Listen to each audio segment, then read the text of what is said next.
Good morning, Doc Lasso. Good morning. So, what's your concern? Unfortunately, my son is having a difficulty in breathing when taking antibiotics, and he's been sick for a week, now having a fever and runny nose. So, Mr. Robles, what kind of antibiotics is he taking? I usually take over-the-counter meds. Sometimes I saw my son taking Biogesic and amoxicillin. Did you get tested for skin test? And when is the last time did you get to check your health concerns? The last time he was checked was 2 years ago. So here's what we're gonna do. We're gonna run some blood tests to check if there's any problem triggering his difficulty breathing. Here's Salado. Here's Salado. Can you check his vital signs and run some blood tests for Mr. Robles? Okay, Doc. This way, Mr. Robles. This way.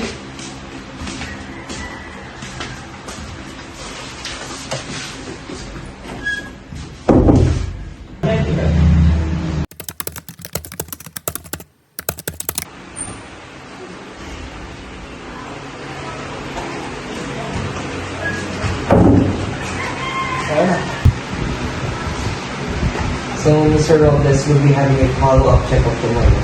Thank you. Okay, thank you.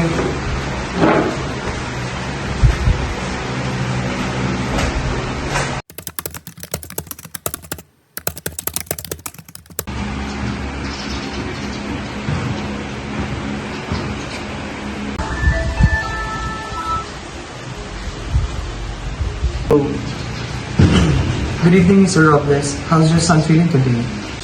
It's getting worse. Oh no, he needs to be admitted right away. Okay, we're on our way.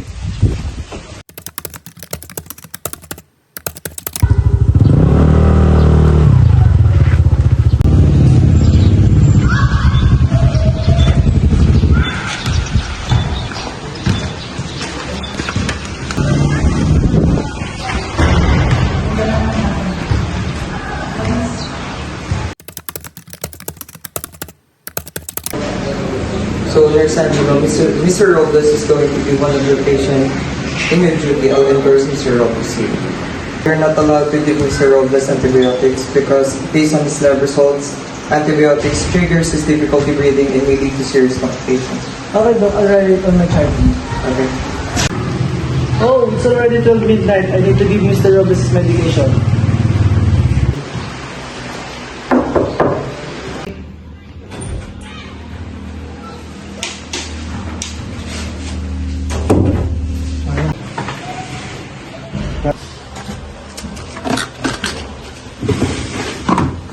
Hi, Mr. Robles. I'm Nurse Angela. I'm the one who's going to give you medication as per Mr. Dr. Olaso.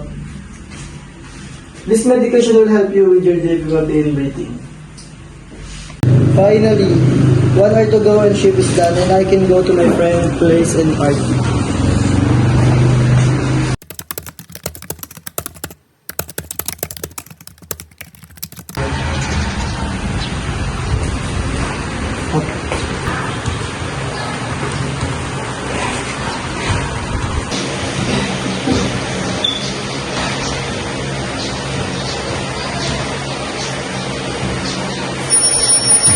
Oh, it's already 8 a.m. I have to give Mr. Robles his medication.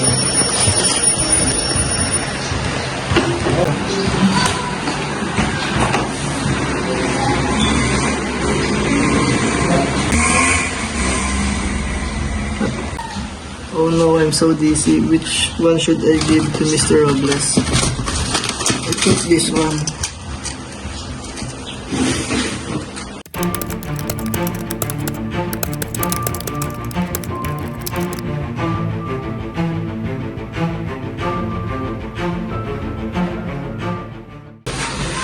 Good morning, Mr. Robles. Here is your medication. This will help to improve your breathing.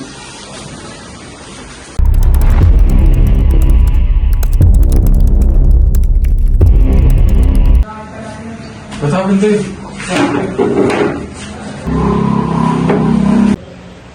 Doctor, help us! Hey, Nurse Angelo, what are you doing? There's an emergency!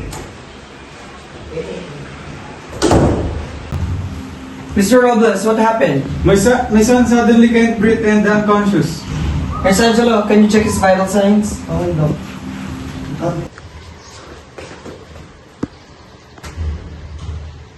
Doc, no pulse.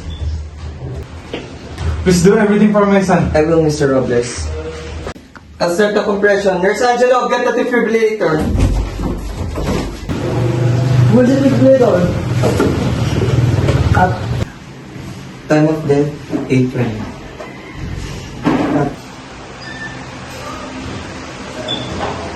So, unfortunately, we're not able to save your son's life. And we did everything we can. So sorry.